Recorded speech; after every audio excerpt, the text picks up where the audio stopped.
It's not uncommon for families to have disagreements or face financial challenges. However, some families are able to stay united and carry on with their daily routines. I don't think it's necessary to compare which family is happier. My name is Lily.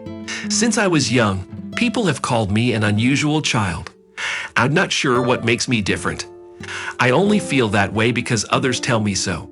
It's okay to be called strange, but the issue is that my parents avoid me because of it. My childhood was lonely, and I became so attuned to people's thoughts that I could understand what they were thinking. I don't know how I can do it. It's not that I couldn't see or sense everything, but I couldn't comprehend why I had this ability. It felt so natural to me, like how ordinary people move their hands or breathe. Once I sensed a negative emotion or a presence from a colleague whom my father had brought home. I felt that we needed to be cautious around that person. I warned my mother, but she dismissed me. Later, the colleague convinced my father to co-sign a debt agreement. My mother didn't believe me, but as my father was leaving the room with the colleague, I said, "Something tells me that the phrase joint and several is risky. I'm not sure what solidarity means, but be careful." As a result, my father hesitantly chose not to sign as a co-guarantor, and when his colleague went bankrupt and couldn't repay his debts, my father did not bear the entire weight. On another occasion, while shopping with my mother, I sensed a feeling of unease creeping up behind me. I turned around to see a man in sunglasses and a hat emitting that feeling. "Mom, let's go that way," I said, taking her hand as we walked down a side street. She was puzzled, but as we moved, we heard a cry of "I've been robbed" from the main street. The man who had been emitting those negative vibes had snatched a woman's bag right in front of us and fled. The woman collapsed and was injured. My mother could have been his target if we had stayed on the sidewalk. My parents started avoiding me because this happened so often. I felt very isolated. What was normal to me was not normal to others. I was the odd and eerie child, so I kept my thoughts to myself. Even if something felt wrong, I stopped expressing it, afraid people would think I was crazy. I realized that if I didn't say anything, I would blend in and no one would think I was strange. My younger sister Sophie is 3 years my junior. She is a typical child, unlike me, who is growing more somber with each passing year. She is becoming more lovable and charming. She was raised with love from my guardians. Me. Guardians evidently favored my younger sister over me. Sophie is a delightful young woman, but Lily is mysterious and dim. Lily is an unusual child, even though she no longer utters anything peculiar. I'm not going to claim I've ceased expressing odd things or perceiving things only I can perceive. It was something I fabricated to cope. I was weary of the agony this ability was inflicting on me, and I was exerting every effort to manage it. I matured without my guardian's affection. It was either because my endeavors to feign normalcy conveyed the impression that I was extraordinary, or because once this extraordinary perception was affixed to me, it could not be obliterated. My younger sister, conversely, was nurtured with my guardian's affection. My indulged sister sensed my guardian's chilliness and slight aloofness from me and began to look down on me. She used to say, "I don't enjoy being around my sister because it transfers the gloominess to me. I'm very appealing, but my sister has an adverse effect on my reputation." She commenced making disparaging remarks about me whenever she had the opportunity. My guardians only tolerated her and made no effort to rectify her. She was approached by a talent scout for an entertainment production company in town. She was invited to join their agency when I was in my second year of junior high, and she was in her 5th year of elementary school. She declared, "It's evident because I'm attractive." They said I could be on television. My younger sister was already contemplating a career that fulfilled our parents. You need to take it steady and contemplate it. I have a negative feeling about this. I didn't want my sister to be in trouble, so I disclosed my emotions, which I had concealed for so long. My sister, who was unaware of my uncommon capability, said, "Are you reprimanding me because you're not appealing and can't interact with others like me? Don't be peculiar and don't obstruct me." Her face turned crimson, and she reached for me. My parents, who were aware of my capability, had either forgotten about it or were delighted to see their little daughter in the limelight, and they stood by her side accusing me. I then reaffirmed my decision to remain silent. I convinced myself that speaking was unnecessary and would lead to nothing positive. An educational internship student was set to visit my middle school one day. He was a male college student, a junior high graduate who aimed to be a physical education teacher. The trainee talked about his educational aspirations and delivered a compelling speech to the teachers and students. He became very popular with the teachers and students, especially the female students. As the intern responded promptly to the enthusiastic voices of the female students, I felt a dark wave of dread wash over me. I had made it a rule to keep myself hidden and not disclose my uncommon abilities, but when I saw that my classmates were in peril, I decided to break my own rule. I approached a teacher who seemed to comprehend what I was saying. "I know this is unanticipated, but please trust me and assist me," I pleaded. The educator was puzzled by my sudden declaration, but he complied with my request and monitored a specific area after school. I withheld the specifics from the teacher. I refrained from disclosing them because there was no way he would trust me even if I did. However, the teacher heeded me without any explanation. He might have been more than a simpleton. The following day, the entire school was in an uproar. The nuisance prevention ordinance had been breached by the student trainee. The teacher had monitored the vicinity near the women's restroom, and the trainee was observed entering the women's restroom. He installed a video camera within 15 minutes of commencing the stakeout. The teacher successfully prevented the occurrence. Consequently, the female students were not victims of voyeurism and were not embarrassed. Meanwhile, my younger sister was recruited by an entertainment agency and eagerly joined the agency. Yet there were no classes or even an audition. She was only required to pay expensive affiliation and lesson fees. The office was then suddenly closed one day. In short, my sister was exploited. She yelled and cried, directing her anger towards me. "It's all because of you. You ruined my future. It's entirely your fault." It was an absurd statement, but my sister appeared to believe it wholeheartedly. She had to think that way to survive, but it was a disaster to me. I did not make such ridiculous remarks. However, they observed that she was distancing herself from me and favoring our younger sister. Being an unusual child, I was about to encounter solitude once more. I felt satisfied for having aided everyone at school, but I feared that my actions might push me to the limit. The next day, the teacher who had listened to my story called me to the faculty room. As I entered the room, I was afraid of being labeled as peculiar again. "You anticipated something like this happening about a week ago, didn't you?" the teacher whispered to me. Without any warning, I realized it was futile to try to deceive him, so I confided in him about my enigmatic ability. After all, I know there are not many people like that out there. It was the first time I had encountered someone who understood what I was going through.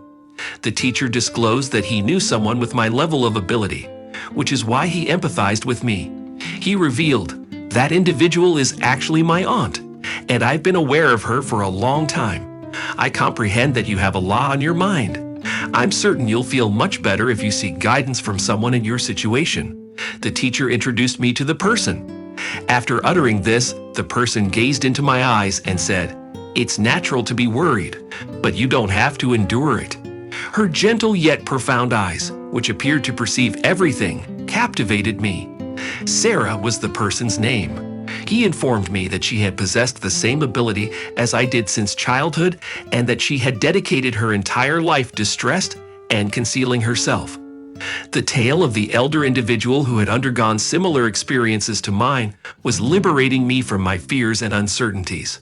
My interaction with Sarah commenced on that day. I referred to her as my guide, but she chuckled and responded, "Will you not call me Sarah?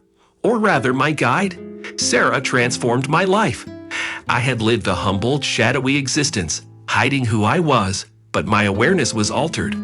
I was gradually able to live my everyday life as a regular girl.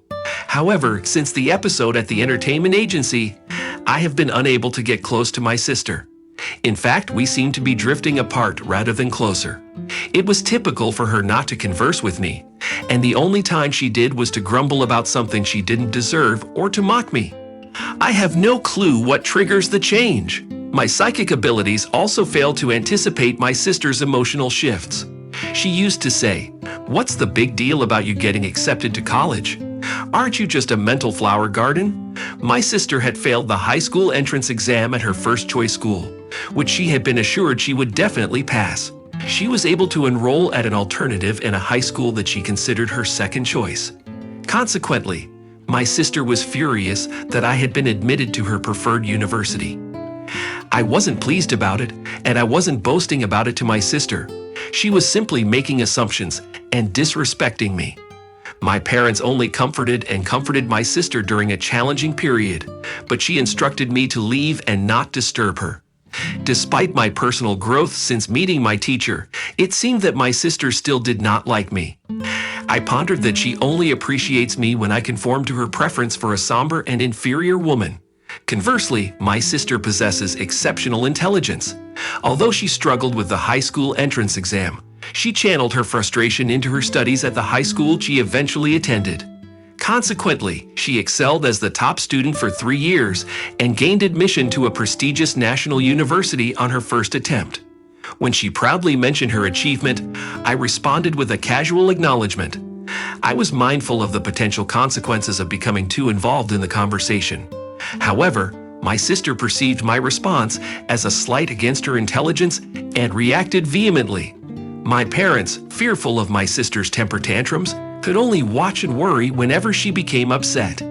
They blamed me for the situation and labeled me as a deceitful and troubled daughter. I yearned to dispute their judgment and defend myself, but I chose to remain silent in order to avoid further complications. Apart from my sister, I was approaching the conclusion of my university studies and had to make a choice about my future. I'm not as gloomy and reclusive as I used to be, but I'm still not outgoing, and I question my ability to establish successful connections with others. My skill is to perceive people's pessimistic emotions. I can comprehend optimistic feelings, but individuals are more inclined to negative emotions, and negative thoughts affect me. I have been buffeted by swirling negative emotions in school, and I was on the brink of mistrusting people. I was worried if I could excel in a corporate environment. I talked about this with my advisor. I was sure she had encountered similar obstacles, and I wanted to understand how she overcame them. She said, "I went through the same challenges that you are facing now. Perhaps you should do something like me." She informed me that she had spent a considerable amount of time working as a fortune teller or counselor, aiding people with their issues. I have the capacity to fully display my abilities and contribute to the world and others. Since I can work independently, I don't have to be part of an organization, and I don't have to handle people's emotions or relationships, both of which I am apprehensive about. It's the perfect position for individuals like us. I chose to pursue the same occupation at the urging of my advisor. She demonstrated to me how to perform the job and attract clients. Thanks to the internet, I can now work from home. When I informed my parents and younger sibling that instead of securing employment after graduation, they informed me that I should work from home. I was curious about the nature of the job and the type of work involved. They also suggested that I should take care of the housework at the very least. I was expecting my parents to react that way, but I was disheartened by their lack of support. Although I thought it was normal for them to expect me to do housework and contribute financially, I still felt upset. As a result, I could foresee my sister disrespecting me even more in the future, which made me even sadder. Thus, my life as a remote worker began. Initially, there were no job opportunities, and it was a process of trial and error. But with the guidance of my mentor, I gradually secured employment. I couldn't fulfill my father's request to contribute financially to the household for about a year, so I focused my energy on housework. My father was displeased, but my mother was relieved that things were getting easier, and she kept him in check. When I finally contributed financially to the household after about a year, my father mocked me, saying, "Finally got some money, didn't you?" However, even with the financial contribution, the amount of household chores he shared with me did not increase, and my life remained unchanged. 2 years later, my sister graduated from university and decided to work for a foreign-affiliated company. Since it was a foreign company, the pay was good, and she remarked, "Unlike my sister, I am not part of the elite. My sister, who found work outside of home, has made fun of me. The fact that I work from home, She expressed, "I have no clue what you're doing working from home. Isn't that just for fun? You're a freeloader in your own home. My salary will increase, and I'm certain I'll be making 10 times more than my sister. Someone like you could never earn that much money," she stated. My sister, who was promoted to chief after a year and a half with the company, also informed me about it and ridiculed me. My sister boasts about her good salary, but she doesn't contribute anything to the household and doesn't assist with any of the household chores. She assigned laundry, cleaning, meal preparation, and everything else to my mother and me. The workload was split between my mother and myself, but my mother assigned most of the work to me, so essentially, I was the one doing all the work. I said, "Sophie, you need to take better care of yourself. Instead of spending it all on yourself, you should put some money into the house." I notified her, but then she said, "You are a waste of space, sister. You should do all of our housework. I'm putting the money aside for my future." She never pays attention to me. For some inexplicable reason, my parents tactically agree with her, asserting that it can't be helped because she's my sister. I wanted to remain in my current job because it was comfortable and familiar, but I was starting to ponder what I should do with myself. My sister then made a surprising announcement. "I'm getting married. He is a wealthy man who earns more than 10 million per year." "Oh, I apologize. I became elated first sibling. But isn't marriage just a fantasy for a person like you?" My sister mentioned she would bring her partner the next Sunday. When he arrived, we were in a state of alarm due to the rapid series of events. The man she brought with her was a young man dressed in a formal attire who seemed capable. "Greetings, my name is John, and it's a delight to meet you.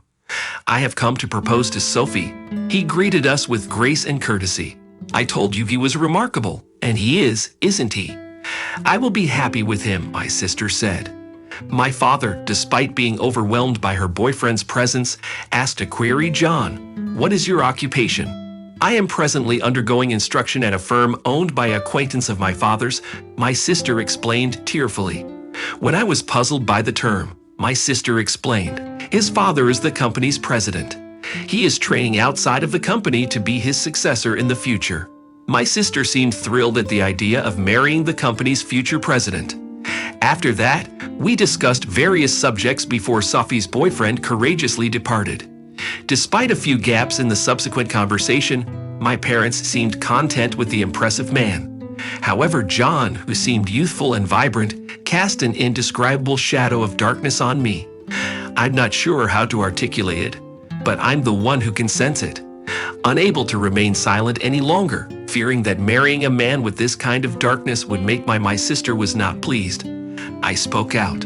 "Listen, Sophie, you've only been seeing him for less than 3 months, so get to understand him a little better before you decide to marry him."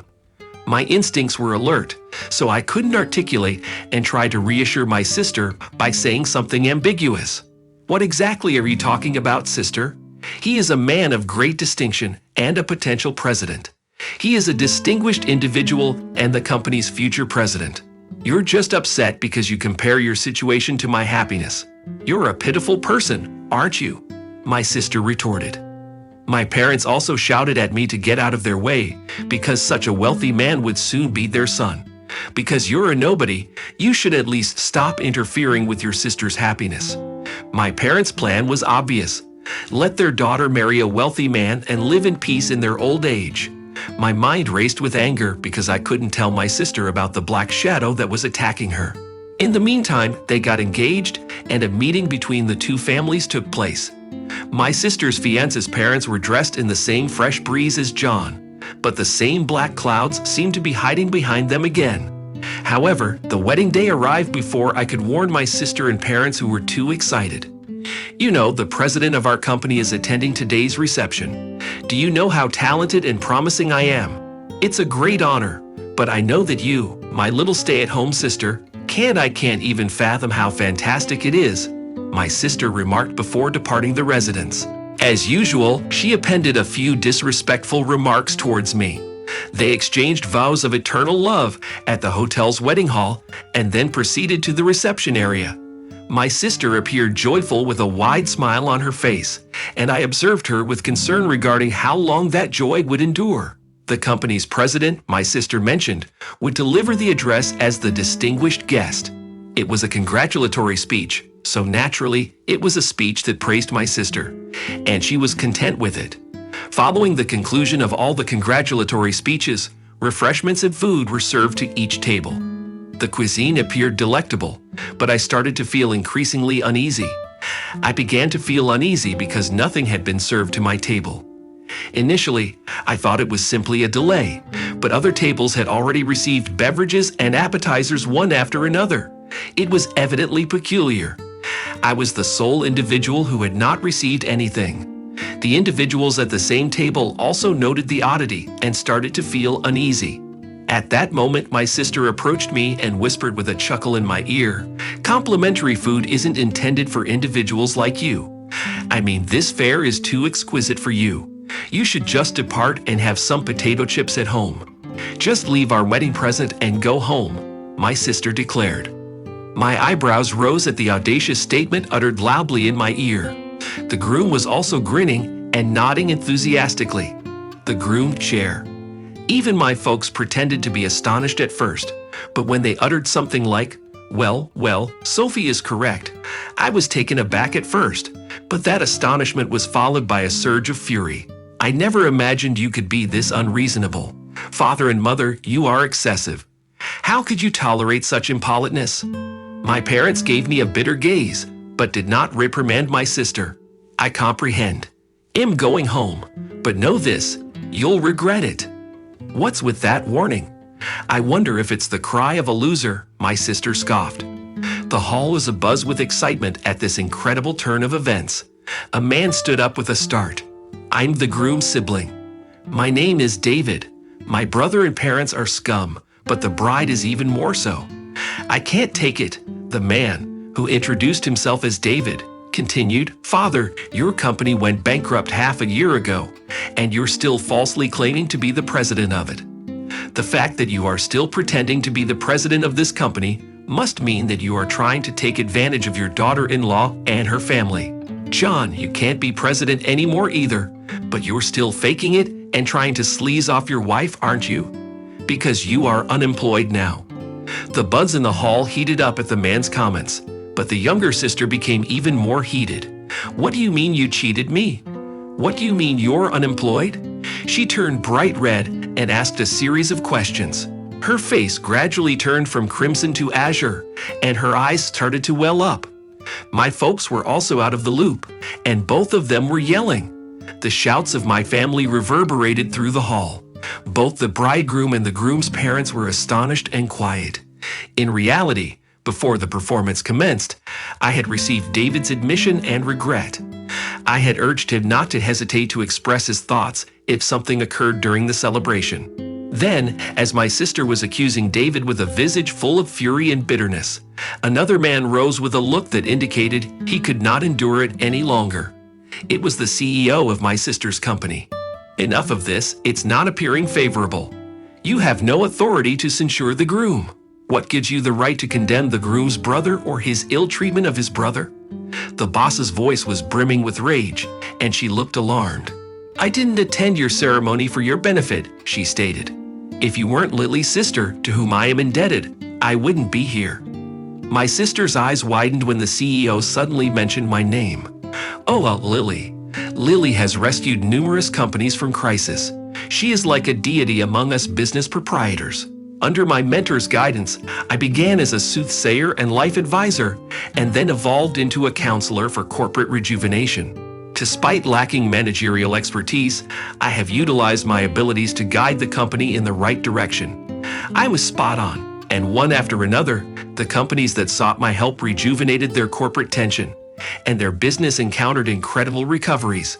Because of this, I have been given the designations of instructor and deity. My sibling's firm was also sought advice from half a year ago, and with my guidance, it was revitalized as a more robust company.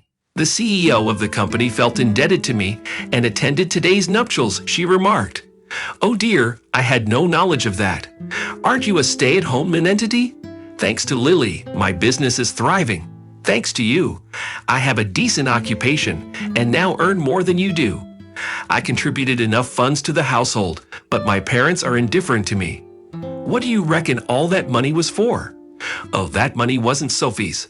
The parents appear to have misinterpreted. There was no way she could have brought money into the household. The wedding celebration dissolved into a state of confusion. Naturally, the wedding present was completely reimbursed to everyone. How are we going to finance this ceremony now that we don't have all the money from the presents? Furthermore, I had relied on John's earnings and signed an agreement for a flat in my name. I can't afford the rent by myself if I'm out of work. To the weeping sister, John stated, "You signed the agreement on your own, didn't you?" She responded, "I have no knowledge of it. Separation, separation, separation, you swindler." The wedding turned out to be chaotic. This was also the consequence of his spite towards others for no reason at all. He might have asserted that he had a cause to be spiteful, but there was no way that would have been acceptable. Afterwards, the younger sibling ended her marriage with John and requested spousal support. John, who was jobless, and his parents could not afford to pay a large sum of spousal support. Even though they could barely afford the wedding venue, it was far from enough to cover the cost of the condominium they had agreed to. The house that was supposed to be their love nest was never occupied and got canceled. However, the loan remained unpaid, becoming a heavy burden on the younger sister. Furthermore, the scandalous conduct at the wedding quickly became known to the company executives present, causing the sister to lose credibility. The company president gave up on her and demoted her. She no longer had a place at the company and lost her pride as a top employee. She wanted to resign and escape, but she had to keep working there in order to repay the loan. She continued working in an underground reference room performing menial tasks that may or may not be significant. John and his parents failed in their effort to live off my younger sister. They too are striving to make ends meet by working regular jobs. Naturally, the older brother David had distanced himself from his parents and younger sibling. My parents had easily given up on my sister, who had hit rock bottom, and they turned to me. But I told them, I no longer want to be controlled by you guys. I'm going to disconnect from you. Farewell. With that statement, I departed from my residence, finalized a rental agreement for a new apartment, and embarked on a fresh existence. I welcomed my sibling, who had encountered difficult circumstances, and started to experience challenges in managing my finances. My sister's income had been significantly reduced, and she was unable to contribute financially to our parents' home. Naturally, I also ceased the financial support I had been providing for our parents' home. My parents, who were unable to quickly adjust their standard of living, became weary and voiced their discontent on a daily basis. My enterprise is thriving, and I am positively impacting numerous businesses and individuals. Truth be told, I commenced a romantic relationship with David following the wedding episode, and he recently invited me to go out with him. If current circumstances persist, marriage is on the horizon. I cannot help but anticipate cultivating happiness with David, who possesses a pure heart devoid of any hidden agendas.